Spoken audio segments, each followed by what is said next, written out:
What's going on, FA Nation? John Impemba here with Howard Bender. Welcome into the Fantasy Alarm NFL DFS podcast live stream for Week 9 of the NFL season. Howard, 10 games on this main slate this week. We got 6 teams on bye. We have the primetime games for Thursday, Sunday, and Monday. So one of the shortest, if not the shortest, main slate we will likely have this entire season.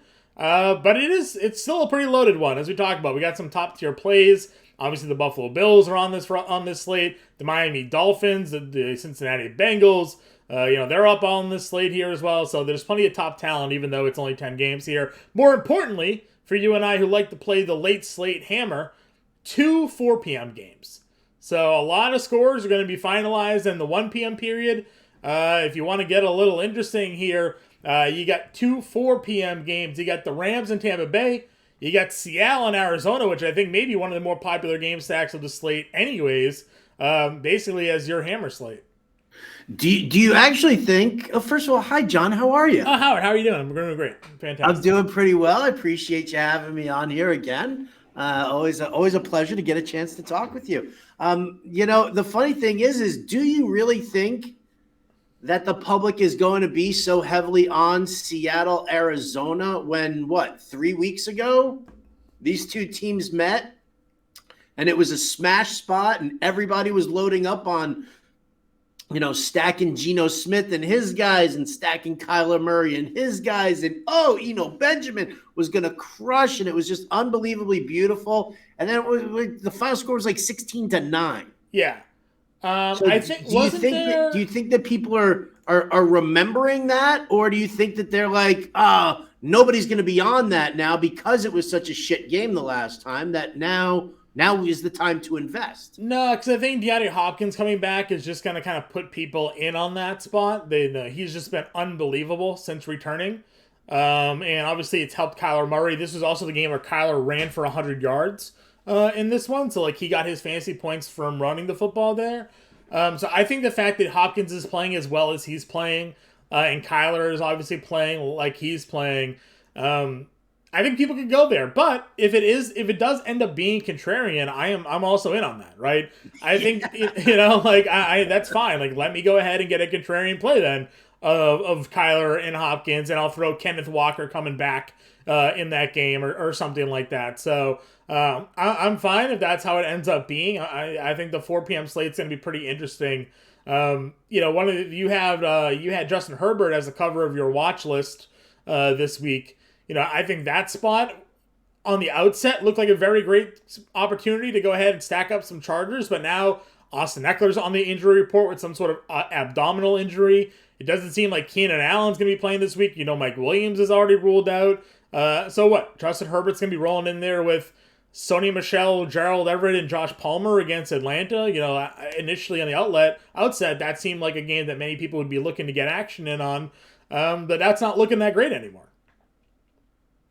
It is not looking that great anymore. And that's, I'll tell you what, when I look at that game, because I think Palmer, they have that questionable tag on him on the regular. I mean, it's been there for a couple of weeks. I'm not really that concerned about it. I mean, they're still calling it a concussion, but the dude's logged full practices. He's cleared concussion protocol.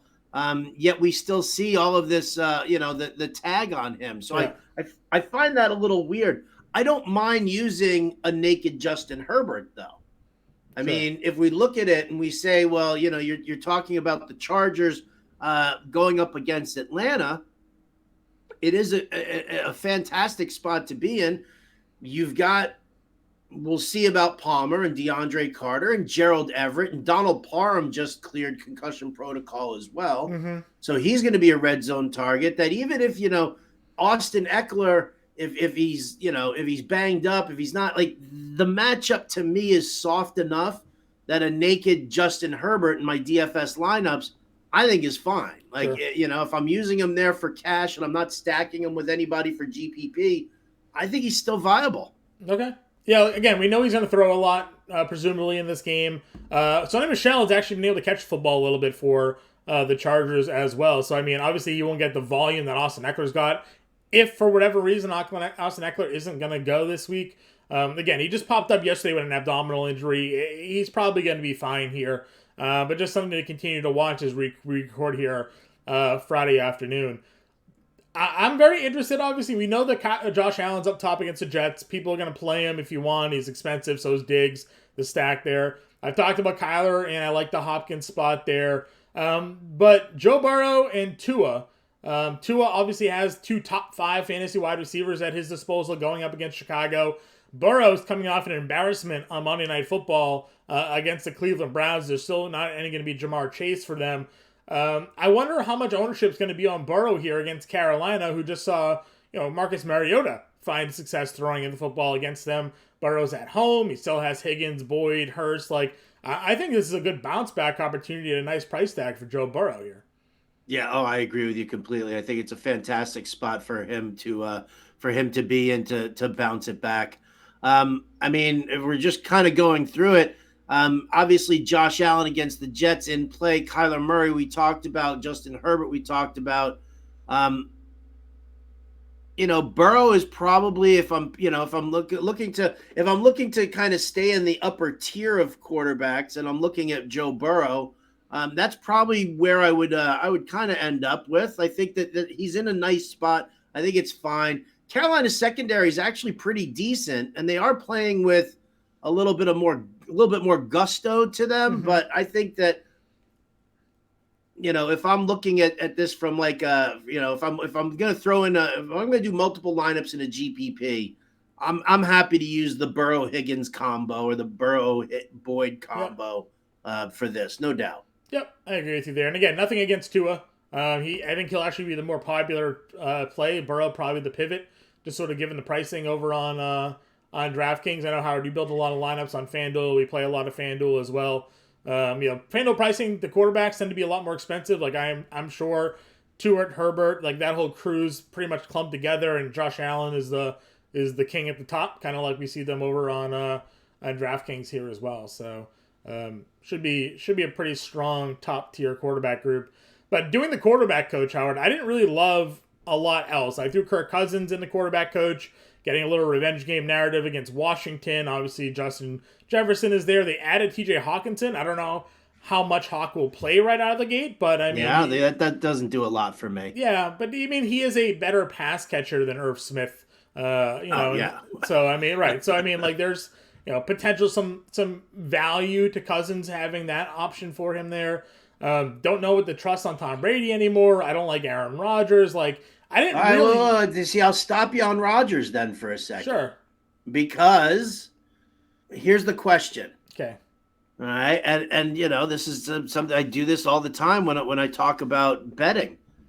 All right, the Detroit Lions, get this, have covered the spread in their last 5 matchups against the Packers at Ford Field. Sure. All right, the Detroit Lions have covered the spread. The Detroit Lions are an exciting team. We got Jamalfa Williams going up against his former club. That's going to be exciting. The way they're running the ball, I think is something big. You've got Amon-Ra St. Brown, who's now healthy again. You've got Josh Reynolds, who should be back and should be fine. Their tight end situation is a little. We'll see what happens with Brock Wright or Mitchell, the other dude that they've got, who the rookie. Yeah. And see how they incorporate. But with as bad as everything has gone for Green Bay, as horrible as it's been, and let's face it, man, they've lost 4 in a row, and they look like absolute shit. Why are they favored by 3.5 points in this game? Well, I don't think they should be. I don't think they should be either. But are we saying now? Because, listen, Vegas has made its mistakes throughout the season, and we've seen a couple of, real weird oddball spreads from them. But you would think that with the history of these two teams playing each other twice a season, that on the road, the way this is, you wouldn't favor the Packers right now. If you're talking about Rodgers and he's hurt or he has no weapons or whatever the case may be, why is he, I just don't understand why they're favored. And for that, obviously coupled with the fact that Detroit's defense is atrocious, I feel like Rodgers is a possible GPP QB that you want to use. I'm not going to throw him into cash, but as a GPP option, I'm in. So for me, I said I did the I soloed out the fantasy football game preview podcast this week. Obviously, Andrew Cooper out on the honeymoon. When I was previewing this game, I said I would bet the Lions outright, and I would take the Lions with the points. I don't think that they're going to win this football game, Green Bay. The problem is that I think Vegas, not saying they're wrong all the time, but with the Packers this year, they've been wrong all the time. They lost to Washington. They lost to the Jets outright, right? And they were favorites in those games, you know? So now they're going to Detroit. Detroit's 1-7 on the year, right? So they're looking at, all right, the Packers rolling in. The Packers are bad, but, Detroit's 1-7. How bad could they be? Well, I mean, the Packers aren't good. The last week, I think the only road to success for Green Bay, in my opinion, to win this football game is actually for Aaron Jones to do what he did last week and run for 140 yards, 150 yards. Aaron Rodgers hasn't had a game this year where he scored more than 17 and a half fantasy points. So even if he's throwing for 2 scores, he's only throwing for 220 yards. They're running the ball a lot here. I just don't know if he has 20 fantasy point upside in this matchup. I don't think they're going to win. So that's kind of where I'm at with Rodgers. And I agree with you. Like, obviously they have dubs. Are they getting Lazard back this week? I haven't seen a... They are supposed to get Lazard back. So, we should do, you know what we should do? We should do a head-to-head DFS contest, you and me, only using Green Bay Dallas. Green Bay Detroit. Green Bay Detroit. We're only allowed to use those teams. And we go back and forth because I'll obviously go favor the Packers a little bit more. You'll favor the Lions a little bit more. I think the Lions offense is still capable of putting up points here. Oh, again, I do too. I do too. I'll have to mix them in, but I'll lead with Aaron. Okay. Yeah, like I said, I don't know. He hasn't shown a lot of upside. He's had a lot of favorable matchups on the schedule, like you talk against Washington, right? Washington's secondary, horrible. Quarterback points allowed to quarterbacks is like the third most in football, and he goes out there and gives you like 16 fantasy points. He didn't it's not enough to win you a GPP. So I don't know. I don't think Green Bay is that good, and he's dealing with the thumb, and I think he's quitting a little bit. Truthfully, I think he's just done with the way the season's going. So I don't like a lot of this low tier. I put Lawrence as the cover though of my playbook, the quarterback coach for this week. $5,200 at home. Raiders coming off a horrible loss where they didn't cross the 50-yard line on the offense. They got blown away by Alvin Kamara in that offense against the Saints, and now they're going up against Travis Etienne. Evan Ingram is having a really, really great season right now, and we talked about last week how the Raiders were allowing the 5th most points to opposing tight ends. Now, Juwan Johnson didn't come through with anything in that game. It was all Alvin Kamara, but the way Ingram's been incorporated in this passing offense and Etienne, the way he's going right now, I think Lawrence has a spot to bounce back here at home against Las Vegas. I completely agree with you on that. I definitely do. And we'll see it much in the same way that we saw with the Saints in that game plan. And that is the short dump off passes to Travis Etienne. You're the one who you were standing on the fucking mountaintop last week. You were like, pass catching running backs against the Raiders. Use it. So it's good to be right sometimes, Howard. And honestly, it does feel good to be right. It feels good to be right sometimes. All right. Well, let me ask you then one final quarterback, and then we can move on to running backs because I get it. I mean, I don't love a lot of the QBs who are down below either. Like, I'm not interested in Stafford or Goff. I'm even not interested in Geno Smith. In this matchup. Sure. Definitely no Derek Carr. No thanks on Heineke, although Heineke could be a fun little GPP guy maybe. The one that I want to know from you and why you didn't even acknowledge him, Justin Fields going up against Miami. Their pass defense is not great. His obviously his passing is not exactly what we'd like to see, but he is a mobile QB who's shown steady improvement over the last 4 weeks. Miami's defense weak. They did add Robert Quinn. Bradley Chubb. Yeah. Bradley Chubb, I mean. They add Bradley Chubb, which, I mean, let's face it. If Chubb is chasing down Fields is a runner. He'll run. He'll take off. Mm-hmm. So, listen, I get it. I don't like Darnell Mooney. And, Chase Claypool, and I'm not a Cole Kmet fan, but just based off of what we've seen from Justin Fields over the last couple of weeks, I mean, we're talking about 175 passing yards with a touchdown, maybe two, and then he's running for 60, 70, 80 yards and touchdowns as well. As a cash game play, if you wanted to pay down, what do you think? I don't know what cash games, because his floor is very low. But I actually do also like him in GPPs. I don't know what the Claypool status is going to be like. I'm sure he'll be active for this game, but I don't know how involved in the offense he'll be. I was actually a very big fan of this Claypool acquisition. I wrote it up when they made the trade. I tweeted about it. I think this is what Fields needs, is better players around him.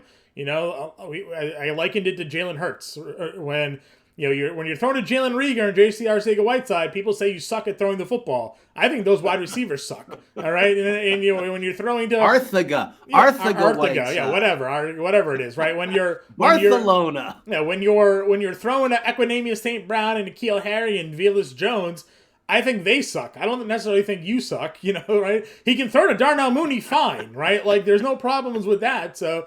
Now you get him an actual pass catcher in Chase Claypool, and maybe Field starts looking better. So I agree with you. The running upside definitely provides a nice little floor. If you take away the rushing touchdowns, obviously that's 6 points, and maybe his ceiling isn't as high, but they're home. I like that. Miami's pass defense isn't very good. The Chubb thing definitely worries me a little bit. He's like an elite pass rusher, right? And the Bears are allowing the most sacks in the NFL to the quarterback position, obviously. We just saw Dallas get to him 5 times, I think it was, in that game. Now, again, he threw 2 touchdowns. He ran for a score. He gave you 26 fantasy points. So we know what his ceiling can be. There's just a lot of risk. So I like him in GPPs. I think, actually, I would rather Lawrence as my cash game play and Fields as my GPP play. Okay, I can dig that for both of them, actually. And I've got a lineup that we'll discuss a little later on where you can use either QB. Sure. All right, let's go to running back. At the top, again, there is Austin Eckler. He was going to be the plug and play for everybody this week. Now he pops up questionable with an abdomen injury. Practiced fully on Wednesday, so it obviously happened something during that time frame for him to show up on the Thursday injury report. We've seen what he's like without Keenan Allen. The guy gets 10 targets a game. Now no Keenan Allen, likely no Mike Williams. Got to think he'll be fed heavily if active for this one as a top play. After that, I mean, where are you going for your running back spot?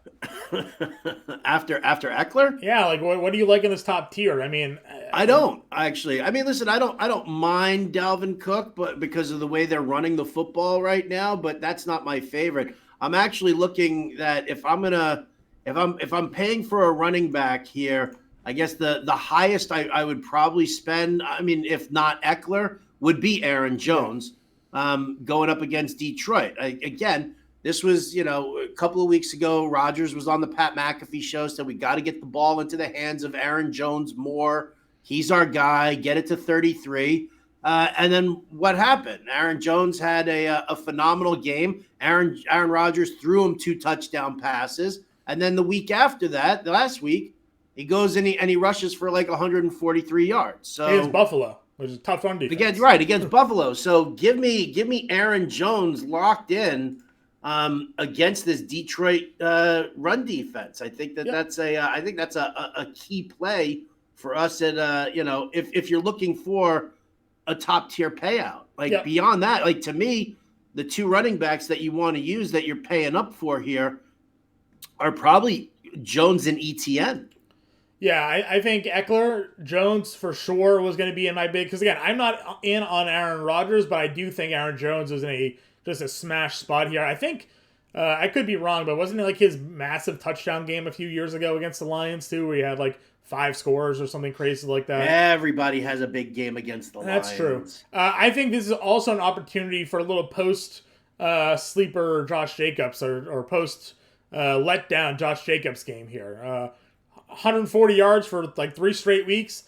Absolute dud last week in a tough spot against the Saints. We talk about it all the time. Teams don't run against the Saints. They just have a really good run defense. They struggle all the time.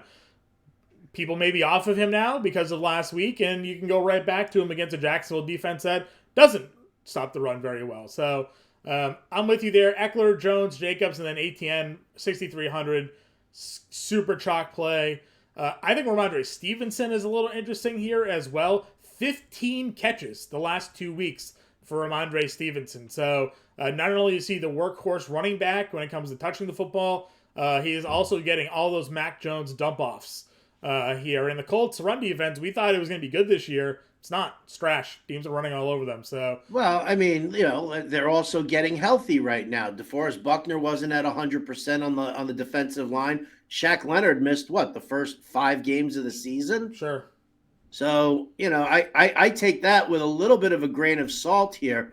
I'm intrigued by the Colts. I'm intrigued by their defense against the Patriots, against Mac Jones. If they can stop Stevenson, and you start forcing the pass a little bit more, where you're forcing Mac Jones into doing it, the dump offs will be fine. But there's some speed in the linebacker core for Indianapolis. So I'm just not gonna dismiss them based on the fact that their defense just hasn't been healthy at all. And they're getting back Kwity Paye this week. He's been out for the last 2 or 3 weeks. Yeah, again, I don't think Mac Jones is going to have a lot of success throwing this football, but I think the Patriots have proven that they can really run on most teams if they want to. So, but I agree with you. Again, I don't think anybody's going to be playing Stevenson because look who he's wedged between, right? Etienne, Kenneth Walker's there. We'll see what happens with Jeff Wilson in the Raheem Mostert, obviously, because Mostert would have been a great opportunity here against Chicago's bad run defense, but I don't know what Wilson's involvement will be with Miami, so that's something to sort of sit there and pay attention to. Yeah, I updated that in the watch list. I was just like, oh man, I mean, this was such a great spot for Mostert, especially because you figured, even though it's against Chicago, you figured that when he got his bell rung in the first series last week, and it scared everybody that this dude's made out of glass. He's made out of glass. I mean, he still carried the ball 14 times, only 64 yards, but it was still encouraging to see. Yeah, here against Chicago would have been nice, but yeah, I think the problem is that Jeff Wilson, he knows this system already. Yep, he knows exactly what Mike McDaniel is doing, and yeah, it's a bit of a bummer. I would definitely keep an eye on Jeff Wilson. I didn't even look to see where Jeff Wilson was priced. He's probably 4K, honestly. He probably is. Let me 49. 49. Yeah. So here's my that's a little that's a little pricey for him. Yeah. So I mean, it's been going. His price has been gradually dropping, obviously, because of his involvement with the 49ers, and his salary was sort of set as if he was part of that team. Here's my take on this was that I still think Mostert's going to be that lead back for them. But I think when they get into those short yardage and goal line situations, that's where Wilson comes in, because Wilson's more of the power back. He's more of the straight ahead runner. Mostert's your get to the edge, use your speed, and you can catch the football a little bit. So that's kind of where I'm looking at. And I think when they get inside the 10, you're going to see probably Wilson in there, which is kind of tough for the Mostert rostership there. I'll say this: if nothing I love more than seeing a guy's touchdowns get poached by somebody else. Yeah, it's terrible. Can't even use them. If Cordell Patterson's active, I love him at 5,800. You can run all over the Chargers.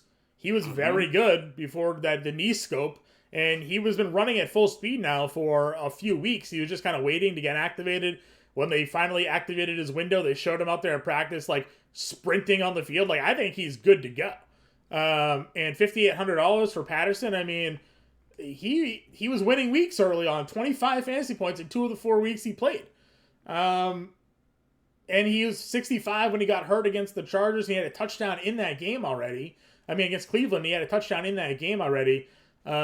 He's going to be in a lot of my GPP lineups this week if he's active. I'm a big Cordell Patterson. We have to get over the fact that he used to be a wide receiver and realize that he's a legitimate NFL running back at this point. Yeah, and again, I had to deal with this in the DFS watch list because I pushed this out on Tuesday, and I was like, oh, of course, Tyler Algier going up against the Chargers. what a great spot to be in, because it's a team that doesn't throw the ball too often, and will focus on the run. And then all of a sudden they activated Patterson off of IR. Now they haven't added him to the active roster yet. That's the key thing that we're looking for right now. If they activate him for the game, if they put him on the active roster, I'm 100% in on Cordarrelle Patterson, 100% in on him. If they take him out, if they don't activate him, then I'm back to Algier, and Algier is like 5,400 on DK. He's a good price on FanDuel as well. So, I'm obviously looking at that situation. We know that you want running backs against the Chargers. That's just a no-brainer. So when you are building your lineups, if you're doing them ahead of time right now, then, set it up with Patterson in there, because he's a little bit more expensive, and build your lineup around him. And then if you have to pivot at the last minute, it's still a great fucking pivot. Yep, I agree with you. Breaking news while we're recording here, Jonathan Taylor officially out for the Colts this weekend. It's Deion Jackson season. Deion Jackson is $5,200 on DraftKings here going up against the Patriots. What'd you say, 52? 52. Yeah, he's 52. I thought he'd be a little cheaper, but listen, Patriots don't give up a lot of rushing touchdowns. I think they've only allowed like 4 rushing touchdowns on the year, but they're still giving up like 120, 125 rushing yards per game. They definitely work the pass better than they work against the run. I think if you're looking at a cash game play and you're looking for a pay down, I think everybody will be in on Deion Jackson with Taylor officially ruled out. Sure, I agree with you. Some interesting value down at the bottom end of this. I mean, you could look at Antonio Gibson at 5,500, because he's obviously he's pushing Brian Robinson out the door. Oh, that and J.D. McKissick too. He's catching all those football passes. J.D. McKissick doing that as well. I think that's an interesting one. Did you see that Cam Akers was back? I did. So Cam Akers is back. So that's all of a sudden something you know. I mean, listen, it's Tampa Bay, but we say that, right? It's Tampa Bay. Tampa Bay hasn't been stopping the run at all. So and then Jeff Wilson right down there at 49. It's very, very interesting to see some of the value that we're seeing at running back. Although I'll probably still hang out in the Aaron Jones Etienne range. Yep, I don't disagree with you there. Is Connor ruled out already? Yeah, Connor's out. We're still waiting on that, right? Is it going to be Connor? Is it going to be Eno Benjamin? If Connor's active, Keontae Ingram is 47.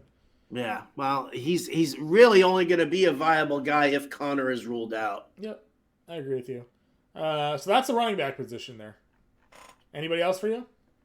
No, I don't think so. I don't really want to dive down into that grotesque, horrifying area. I agree. All right, wide receiver. I agree. Cooper Kupp is the most expensive receiver, but he's dealing with that ankle injury. I don't think I want to go there regardless. Just knowing what kind of status he's in. And there's just the top tier is just loaded, right? Jefferson, great spot. Hill, Diggs, Adams, bounce back potentially. Hopkins, I think, will be popular here. So a really strong top 5. Yeah, absolutely. A very strong top 5. I mean, listen, you can't count out Tyreek Hill in any situation. Whether you can run on the Bears or not, you're still going to have Tyreek Hill.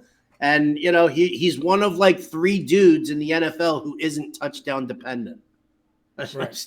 I was getting so tired of that. I was doing this. We did a whole show talking about some of the cliches that we're getting in fantasy sports. Smash spot, he's a guy, and then touchdown dependent hit. And I was like, who isn't touchdown dependent? Maybe Tyreek, because he's going to catch 12 passes for 150 yards, and it doesn't matter if he gets into the end zone. DeAndre Hopkins, okay, same deal. But who else isn't touchdown dependent? Yeah. I mean, Tyreek Hill has put up 30-plus fantasy points in 2 of the last 3 weeks without scoring. So 177 yards, 188 yards. He's probably one of the few wide receivers that you can go in every week. If you're like, all right, give me a guy who could get 200 yards receiving this week, he might be one of the only guys, right? Like he's done it a couple of times in his career already. and he's nearly done it 4 times this season. He has a 190-yard game, a 160-yard game, a 177-yard game, and a 188-yard game. So, love Tyreek. I've talked a lot about, like, I don't think Tua's been great. His receivers have been unbelievable, right? So, like, they're giving him these guys balls in space, and they're coming back and making plays for him. Last week, Tua underthrew Tyreek Hill on, like, 3 plays. Tyreek Hill came back to the ball and just made great catches on it, and Tua gets the yardage, Tyreek gets the catches, and it all kind of works out for himself. Jalen Waddle, sort of the same thing, 4 games over 100 yards for him. He had a 170-yard game, 2 touchdowns last week at 74. So, again, really strong top tier. Love Hopkins, I think, probably is my favorite outside of Hill in this group, just because of the price. Jefferson obviously has a good matchup, but I don't know how much I trust Cousins all the time. And then Diggs at 84. Come on, Cousins, this is his first time back in Washington, dude. Yeah, it's been a long time though, right? Like it has been a little while. It definitely has. Just one final point on the Miami receivers here. Yeah. If you look at average yards per target for these guys, they've done a lot of it's a lot of underneath routes and just take off running with it. With Robert Quinn and Roquan Smith now gone from this linebacking core, dude, the middle of the field on those underneath routes is going to be insanity for Miami, I think. Yep. Yeah, especially if you establish a hard-nosed ground game first. Yeah. It's wild is that, like, these guys have fantastic horizontal vertical speed, but they're like uncoverable running across the field horizontally. Like they just defenses cannot shift and catch them quick enough. So I'm with you. I like both of those guys there. Really strong options. Middle tier here. Again, we talked about Waddle. I think he's fine. T. Higgins is 73. Again, Cincinnati, I think is in a bounce back spot here for them. I do like Amon-Ra St. Brown at 66. Tyler Boyd's at 63. Godwin at 62. I think those guys are all fine. And then if Lazard does come back, I don't mind him at 6K either. Yeah, this whole 6 to 7K range is actually a really nice group of receivers. Gabe Davis is just a GPP guy, but if you think that Sauce Gardner is going to be on Stephon Diggs most of the way, maybe it's a Gabe Davis game, but I mean, he's boom or bust. Pittman, I just can't trust Ellinger right now. He definitely looked overmatched. I'm on Ross St. Brown. I'm with you there. What about, as we kind of go in a little bit there, what about Metcalf versus Lockett? Because Metcalf is 64 on DK. Lockett's only 61. Where do you sit with those two guys in this matchup against Arizona? Yeah, I think if you're stacking this game, they make a lot of sense. They're great price tags. They're not going to kill you if you put him in there. Metcalf had the touchdown last week. Lockett dropped his touchdown. So like both of them are still pretty viable. Or actually, he caught a touchdown. He should have had 2. So I mean, I'm fine with both receivers. People were expecting them that they were banged up and they were hurt. I mean, nobody expected Metcalf to play. They thought he had a serious knee injury. Didn't even turn out to be the case. He goes 6 for 55 in a score. So again, I like both of them. I know this matchup let people down, so maybe you're right. Maybe people would be off of it. Was there bad weather in Seattle in that game though? I feel like recently Seattle had a game where like it rained a lot or it was windy or something like that. Yeah, that was against the Giants last week. The Giants against last week? Okay. No, it was clear skies and totally fine for that Seattle-Arizona game. There was nothing weather-oriented. It was just a shit game. Fool me twice then, I guess, because I'm gonna be going back. I'm gonna be going back to it. I like both. I know, me too. Back to the fucking trough. Yeah, that's fine. Under 6K. All right, listen, I'm always a sucker for McLaurin. Sure. DJ Moore needs to keep his helmet on. Yep. Thielen, a solid play. Kirk, I like a lot, especially down at 5,500 now. And your boy Jacoby Myers. Mm-hmm. I'm not really that into him, but listen, I think a lot of people like him for full point PPR. We'll see what happens against the Colts. I like Dobbs going up against Detroit. Palmer's 51. Could be the number one. What's that? Palmer's only 5,100. And Josh Palmer at 51 right there. Absolutely. Palmer's in a great spot. Great spot. Yep, I agree. Again, probably one of the highest rostered players of the entire slate, Josh Palmer at $5,100. So, oh yeah, dude, lock him in for cash games. Absolutely. Yep, I agree with you there. Under 5K again. Mooney's 47, Claypool's 48. You know, if Claypool is going to be active and he's not going to be limited if we get any sort of Schefter reports there, super intrigued. But I also think Mooney at 47. I called him out last week, Howard, on this podcast. Mm-hmm. Remember, I was like, Diggs gives up big plays sometimes, and what do we get? A 36-yard catch for Mooney. He finished with 5 for 70. He gave you double-digit fantasy points at under 5K again. So I like it. I have no problem buying into that one as well. Josh Reynolds, if he's active, is kind of interesting. Cleve Raymond is somebody that's been getting a ton of targets lately. Again, Hawkinson's not there anymore, and Hawkinson was getting 7+ targets a game. He wasn't doing much with them, but Goff was throwing him the football. So target share is going to be spread around a little bit more with those wide receivers. So I think any of these Detroit guys probably fit in if you're not going Amon-Ra St. Brown. Yeah, definitely. I mean, if you're gonna be loading them up, I mean, we're gonna have to see what happens with the rest of the Packers secondary. They actually do a pretty decent job against the pass. It's the run that they routinely struggle against. They're 9th in DVOA against the pass. They don't give up a lot of points to the wide receivers. And if you think that Jair Alexander is going to be on Amon-Ra St. Brown, then maybe the targets uptick a little bit more for Khalif Raymond and what's his face, Josh Reynolds. Yeah. But I mean, again, it's whether or not the matchups are really going to, pan out the most for it. Sure. Let's see. Other guys in this 4K range. I mean, DeAndre Carter is at 43. I like that. Yep. Let's see. Zay Jones is 41. Zay Jones, if you like Kirk, I mean, maybe an opportunity for Zay here. He had 10 targets in that Giants game. John, Kyler Murray said that Robbie Anderson is going to be up to speed. Why are you ignoring Robbie Anderson? Because DeAndre Hopkins gets 20 targets. So. Because Robbie Anderson threatened to nut in some cop's mom's face, if he gave him a ticket. Is that I'm true? Still bitter about that. I didn't hear that story. You didn't hear that story? So he was with the Jets. Yeah. And he was in Florida, because I believe he's from Florida, which obviously explains a ton. And he was doing like over 100. He got stopped by a cop. He started mouthing off to the cop.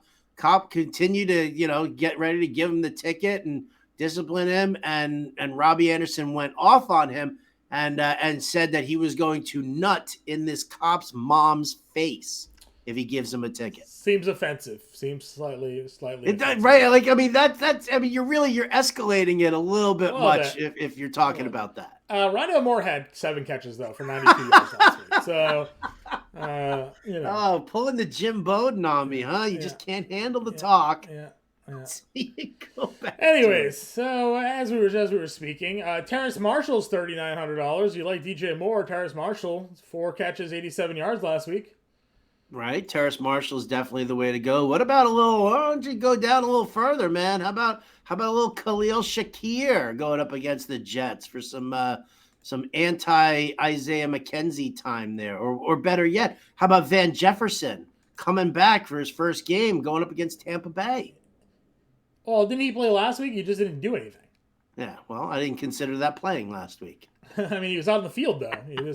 Dude, I can't trust any Rams receiver not named Cooper Kupp, and with him banged up, I'm totally fading. Yeah, I don't think there's anything here below. No, there's really not a whole lot. Maybe, well, below. I guess if Cooper Kupp's out, I could have interest in like Ben Skoranek.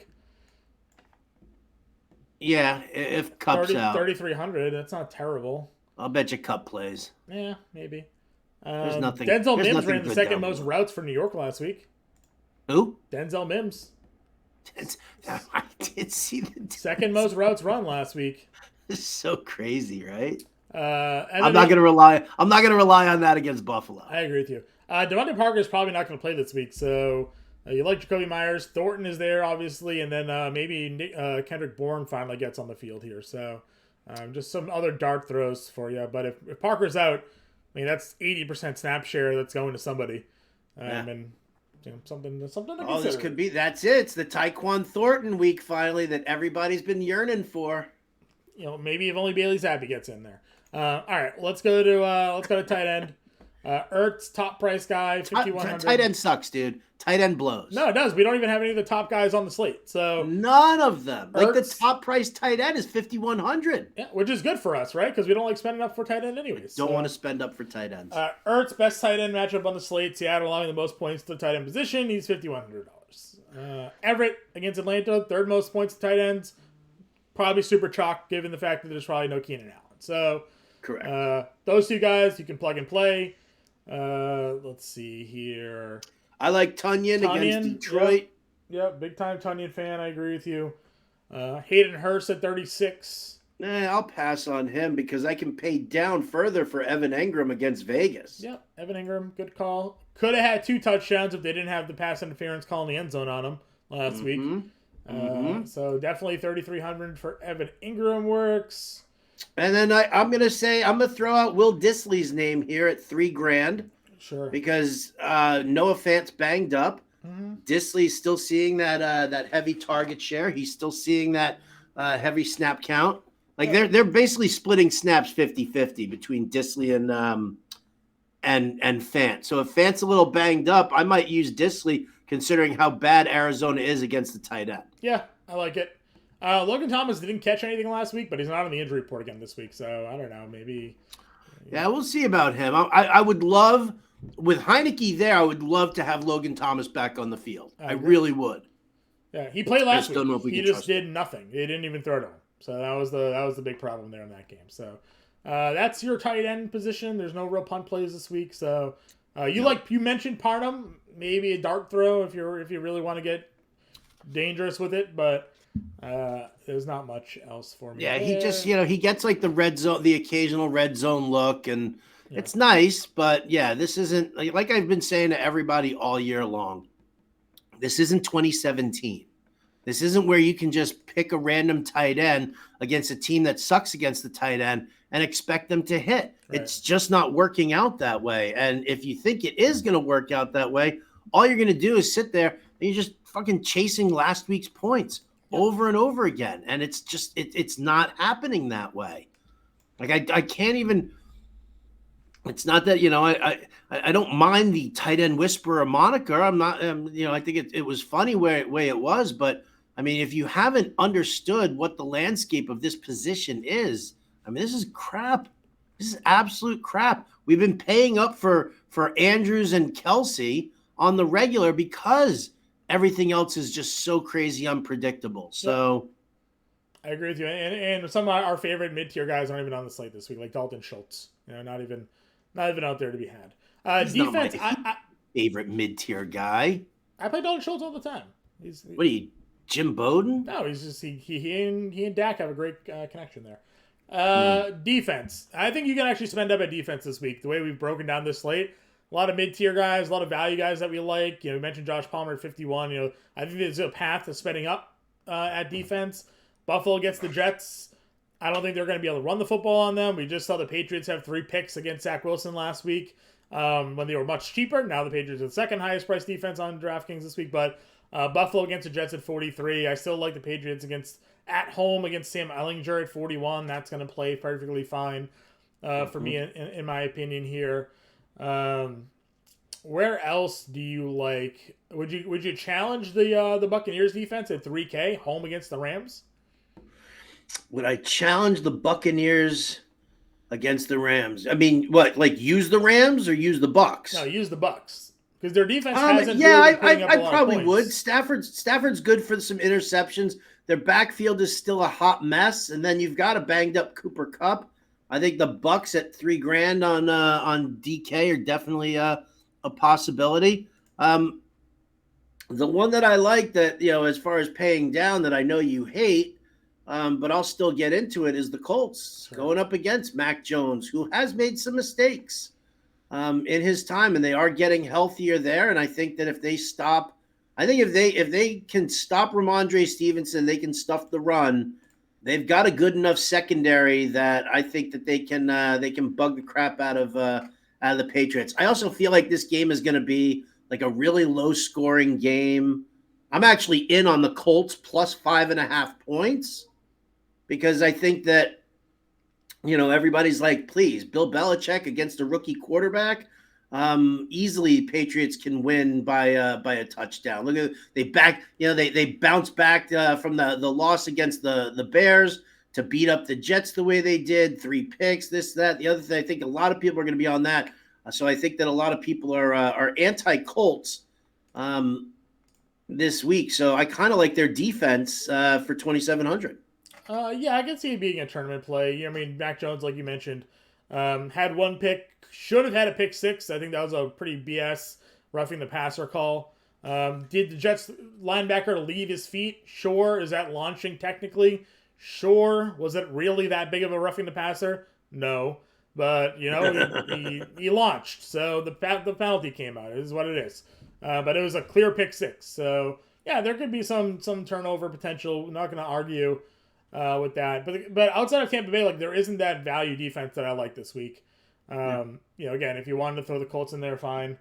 But for me, it's the Bucks, or I'm spending up playing the Bills probably. Right on. All right. Right on. Give us that lineup you got here, Howard. Why don't you give me your lineup? Well, all right, fine. Well, if we're gonna go down and build this out here, knowing what we talked about with have you not built your lineup yet? No, I was going through the positions with you. I was gonna build it as we get. My lineup is this: Justin Fields at quarterback. Okay. Aaron Jones and Etienne. My wide receivers are DeAndre Hopkins, Tyler Lockett, Josh Palmer. Evan Engram is my tight end. My flex is Cordarrelle Patterson. I use the Colts defense. Now, if Patterson is out, I can sub in Tyler Algier and then push that $400 that I'm saving there from Patterson to Algier to go from the Colts to the Bucks defense. It's a good lineup. I don't mind it. You're playing a naked Fields here, which is fine because he has that rushing upside. You're gonna get that. You're gonna get the chalk there, obviously with Palmer and Etienne, which is okay.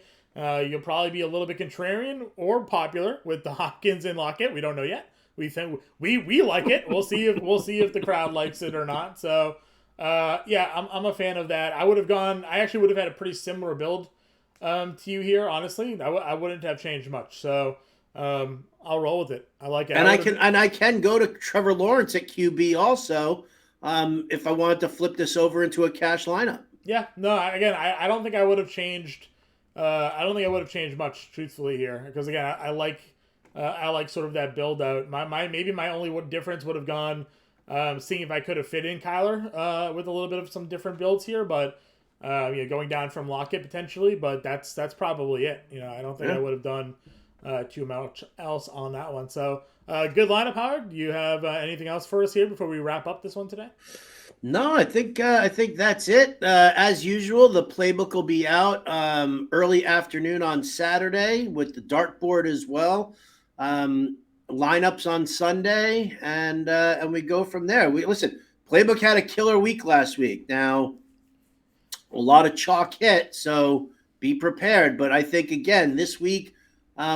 It comes out like it did like 2 weeks ago also, where a lot of teams were on bye, a lot of top tier talent was off the slate, so it turned into who was digging for the best plays and who does the research and who doesn't do the research. So I'm figuring a very big week for the playbook again, and I'm looking for some holiday cash, John. I'm looking to make some money for the holidays coming up. Nothing wrong with making some money for the holidays, making a little money for our nice Thanksgiving Day slate, Howard. Don't forget that. We got like 4 games now on Thanksgiving. Geez. The fun days that are Thanksgiving. So get a little cash there for your Turkey Day contests, and we'll have everything going for that in a couple of weeks. But that wraps up our Week 9 preview, everybody. Get us in Discord if you have any questions. We'll catch you guys next week.